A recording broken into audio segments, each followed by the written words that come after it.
two brothers who quit school as teenagers to work a slaughterhouse floor, scraping blood off concrete, breaking down carcasses before sunrise, turned a single free Facebook video into one of the most watched butchery channels on the internet.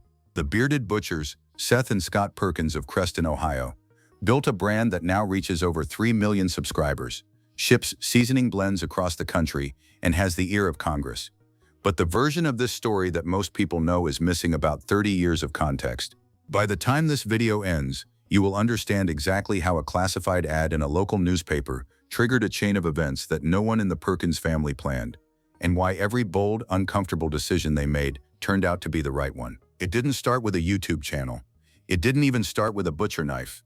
It started with a newspaper ad. Sometime in the late 1980s, a Vietnam veteran named Freddie Perkins was scanning the classifieds in rural Ohio when he spotted a listing for a rancher for hire. Someone needed a caretaker for a herd of American bison. Freddie took the job. He was good at it. Within a short time, he had purchased the herd outright, and what would eventually become a multi-generational media empire began as a bison farm operated out of a log cabin on the edge of the Ohio countryside. The name Whitefeather was not invented for marketing purposes. It was inherited. The Perkins family had been in Ohio since the early 1800s, settling in the Ohio River Valley and operating a trading post. Their ancestor Reuben Perkins, gunsmith, pioneer, one of the first settlers in the region, was given a white feather by the local Native American tribes he traded with. It was a symbol of peace. The family carried that tradition forward through generations. When Freddie started raising American bison, the native bovine of the continent, the name Whitefeather was the only one that made sense. Whitefeather Bison Company sold its meat from that log cabin. Freddie drove his animals to a local butcher shop for processing until 1993, when he made his first major acquisition. He bought the abattoir itself. Overnight, the family could raise, process, and sell under one roof. Down the road sat a competing butcher shop. Competition was fierce. Freddie bought that one too. This is the environment Seth and Scott Perkins grew up in. Knives, blood, cold storage, and a father who treated failure the way he learned to treat it in Vietnam, as something that simply wasn't permitted. Both brothers left school young to work the shop full-time. They didn't have the typical teenage years. They had a slaughter floor and a work ethic built by a man who never once considered walking away from hard things. And if you think that was surprising, stay with me, because this next part is why the whole story matters. By the mid-2000s, Whitefeather Meats was doing well. After securing USDA certification, their custom butchering waitlist had grown to the point where demand regularly outpaced capacity. Custom butchering is exactly what it sounds like. Hunters, farmers, and livestock owners bring their animals to a shop like Whitefeather, and the butchers process them to the customer specifications. Cutting, wrapping, grinding, curing. It's labor-intensive, physical, and unrelenting. Seth and Scott had been doing it, in various forms, for over 2 decades. In 2016, they walked away from it entirely. The decision to end the custom butchering service was not made because the business was failing. It was made because Seth and Scott had decided that 20 years of someone else's animals was enough, and that the future of the family business lay somewhere else. They would butcher only their own meat for their own retail store, and they would build something around that. Seth had already developed a spice blend 4 years earlier, in 2012. He had been using it on the meats sold at Whitefeather Meats, and customers kept asking about it. The seasoning was clean, no artificial additives, no MSG, no synthetic anti-caking agents. It tasted like something a real butcher made, because a real butcher made it. That blend would eventually become the backbone of a second revenue stream that no one around them, at the time, fully understood. The 2016 pivot was a gamble. You don't abandon a waitlisted service in a small Ohio town without raising eyebrows. But Seth and Scott had already decided what they were building. The question wasn't whether to change, it was whether they had the nerve to do it fast enough. Most people who know this story stop here. But the real story starts right now. The nerve was there. What they needed next came from an unexpected direction. After shutting down the custom butchering operation and doubling down on the retail store and spice business, Seth and Scott started posting content on social media. The idea was simple: teach people what they knew. Butchery had always been treated as a professional trade. Knowledge guarded, techniques passed down through closed kitchens. The brothers had no interest in gatekeeping it. The first video that genuinely connected with people was a deer butchering demonstration posted on Facebook. Seth and Scott filmed themselves breaking down a deer carcass, talking through every step: No production budget, no scripted narration. Just two men from Ohio showing their community how to properly process a deer. The response was immediate. People who hunted, people who had been bringing their deer to shops for years, quietly wondering what happened inside, finally had a window into the process. Not just what to do, but why. Every cut, every decision, explained by men who had been doing it since they were teenagers. That video didn't go viral in the way algorithms engineer virality today. It spread because it was genuinely useful. Hunters shared it with other hunters. Homesteaders shared it with other homesteaders. The audience that found the bearded butchers in those early days was not casually browsing. They were seeking exactly what Seth and Scott were offering. The channel grew steadily from that point. They moved from Facebook to YouTube, where the format allowed for longer, more detailed instructional content. Their filming operations started basic: a camera, the shop floor, and the knowledge they had accumulated over decades. Spencer Perkins, part of the next generation of the family, eventually took over much of the filming and production side, developing the visual style that the channel became known for. Here's what the comments kept asking. And here's the answer they never got, until now. Most viewers see the Bearded Butchers logo without knowing the story behind it. The face in that logo, the original bearded figure, is Freddie Perkins. Seth and Scott have been deliberate about this. Their father built the foundation that made everything else possible. He answered a classified ad, worked land that was not yet his, bought out the competition, raised two sons on a slaughter floor, and handed them a business when most men his age were thinking about retirement. The logo is not branding, it is attribution. Freddie was a Vietnam veteran. Seth and Scott have spoken openly about the work ethic he passed on to them. The insistence on discipline, loyalty, and the avoidance of complacency regardless of how well things were going. Those aren't abstract values in the Perkins household. They are operational principles that shaped every major decision the brothers have made, including the 2016 pivot, including the choice to teach publicly instead of protect trade secrets, and including the moments that came later when external forces pushed back against what they were building. The father's influence also runs through how Seth and Scott are raising the next generation. The third generation of the Perkins family is now involved in the business. It's the same pattern repeated: children learning the work early, learning the values alongside the craft, building a connection to something older than themselves. This is not a YouTube channel that happened to be started by butchers. It is the most recent chapter in a family story that goes back to a log cabin, a classified ad, and a man who never considered the word no a complete sentence.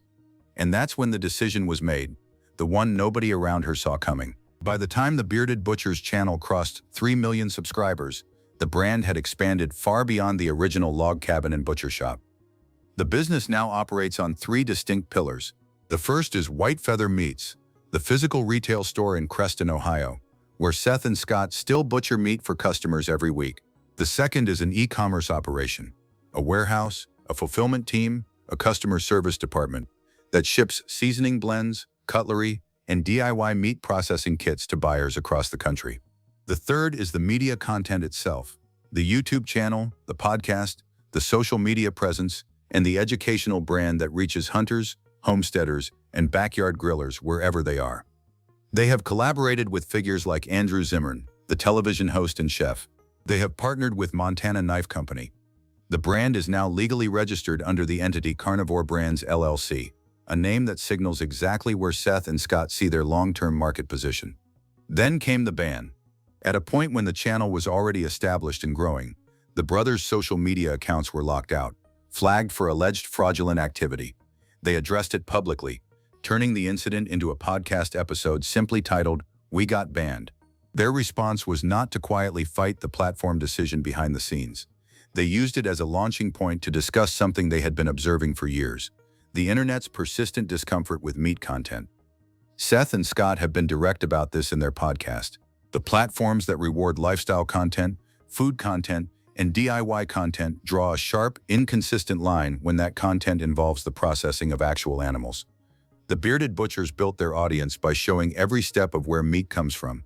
That transparency, which their community values, puts them in a recurring friction point with content moderation systems designed for very different assumptions about what an audience wants to see. What happened next is the reason this story spread across the internet. The ban was resolved, the accounts came back, but the conversation it started didn't stop. Seth and Scott have become increasingly vocal advocates for independent meat processors and small-scale butchery operations across the country. The specific legislation they have rallied behind is the PRIME Act, the Processing Revival and Intrastate Meat Exemption Act, a bipartisan bill that has circulated in Congress for years without passing. At its core, the PRIME Act would allow custom slaughter facilities to sell directly to in-state consumers without requiring a USDA inspector on site. For large industrial processors, the current system works fine. For small operations like the one Freddie Perkins built, and the hundreds of similar shops still operating across rural America, USDA inspection requirements present a genuine barrier to growth and survival. The bearded butchers have a front-row seat to this tension. They built white feather meats to USDA certification standards, so they understand what compliance actually requires. They have also watched neighboring operations struggle under regulatory frameworks designed around industrial-scale processing rather than small, community-based butcher shops. Their podcast discussed the PRIME Act directly in a January 2025 episode, alongside a broader look at how the new federal administration might affect the meat industry. This is not a channel that stays in its lane and talks only about seasoning and knife angles. Seth and Scott understand that the world their father built is under sustained pressure, from platform policies, from regulatory structures, from a cultural conversation about meat that is taking place largely without the people who actually raise and process animals. They are not shouting into that conversation. They are showing up consistently, with their real names, from a real town, from a real butcher shop that has been operating for over 30 years. At this point in the story, most people walked away. What they did instead is the part nobody talks about. They built a new studio. After the ban, after the advocacy work, after 3 million subscribers and a warehouse full of spice orders, Seth and Scott invested in a proper headquarters. The new HQ gave them a dedicated filming environment, separate from the daily operations of white feather meats, room to grow the production quality without disrupting the shop. Spencer Perkins, who handles much of the filming and production side of the brand, now has infrastructure behind him that matches the scale of the audience. The weekly podcast runs alongside the YouTube channel, giving Seth and Scott a longer-form platform for the conversations that don't fit into a butchering tutorial. They have discussed warehousing, customer service, SEO strategy, inventory management, and the entrepreneurial reality of running a content-driven product business. The Bearded Butcher podcast is not entertainment wrapped in a meat metaphor. It is a genuine document of two men running an increasingly complex operation and being honest about the hard parts. The third generation is coming up through the business the same way Seth and Scott came up. Hands-on, early, with full exposure to the work before any exposure to the rewards. The model Freddie established is repeating itself at a different scale. What started as a classified ad in an Ohio newspaper is now Carnivore Brands LLC, a media company with a functioning e-commerce arm, a recognized line of consumer products, a new production facility, and an audience of over 3 million people who showed up because two brothers refused to gatekeep what they knew. The spice business alone, the blend Seth developed in 2012, the one customers kept asking about, expanded into multiple seasoning lines covering everything from waterfowl sausage to wild pork chorizo. It is now reviewed and repurchased regularly by a consumer base that found the brothers through YouTube and stayed because the products were actually built by people who use them every day. One phone call, one conversation, that's all it took to change the direction of everything. The question in the title has a simple answer, but a complicated one. Nothing happened to the Bearded Butchers in the way that phrase usually signals. No collapse, no departure, no controversy that derailed them. What happened was a series of deliberate, sometimes costly decisions that a family made over 35 years because they refused to let the business find its own level and stop there. Freddie Perkins answered a classified ad for a job. He turned it into a herd of bison. He turned the herd into a butcher shop. He turned the butcher shop into a USDA-certified facility. Then he handed it to two sons who had grown up on that slaughter floor and told them to build something. Seth and Scott ended a wait-listed custom butchering service at the peak of its popularity to focus on something no one around them fully believed in yet. They posted a deer butchering video on Facebook with no strategy behind it, and it turned into a media brand that reaches millions. They got banned from their own platform and turned it into a public conversation about meat policy. They built a new studio, brought in the third generation, registered a company called Carnivore Brands, and kept going. This is not a story about going viral. It is a story about a family that has been building the same thing for multiple generations, just in different forms at different scales, with different tools. The butcher shop Freddie bought in Ohio is still open. The brothers still work it. The face of the original bearded butcher is still in the logo. Everything else, the subscribers, the spice blends, the podcast, the HQ, the advocacy work, the new generation coming up through the shop, is what happens when a family that already knows how to work decides to do it in public. The bearded butchers were never a YouTube creation. They were a family business that found YouTube, and the platform was lucky they showed up. Seth and Scott are currently posting actively on the channel, running their weekly podcast out of the new HQ, continuing to advocate publicly for independent processors and the Prime Act, and bringing the third generation of the Perkins family into the operation that Freddie started with a bison herd and a classified ad in a local newspaper. The brand, now operating under Carnivore Brands LLC, shows no sign of contracting. The question worth asking is this: Seth and Scott walked away from a waitlisted, profitable custom butchering service in 2016 to bet on something most people around them didn't understand yet. If you were in their position, a thriving business, a loyal customer base, guaranteed income, would you have made the same call? Let us know below.